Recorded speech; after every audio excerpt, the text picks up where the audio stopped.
Первые региональные научные чтения имени профессора Риммы Кумаевой прошли в Северо-Остинском госуниверситете. В зале собрались коллеги, ученики, родственники и студенты Риммы Заурбековны.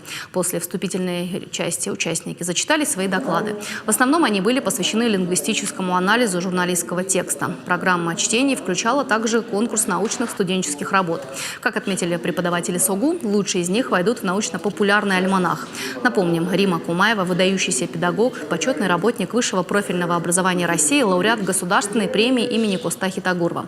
Профессор Кумаева долгое время возглавляла факультет остинской филологии и журналистики. Последние годы своей жизни руководила кафедрой культуры речи, языка и массовых коммуникаций СОГУ. Мы были первыми, где был студенческий деканат. У нас было студенческое самоуправление какое-то время, и мне довелось быть деканом студенческого деканата.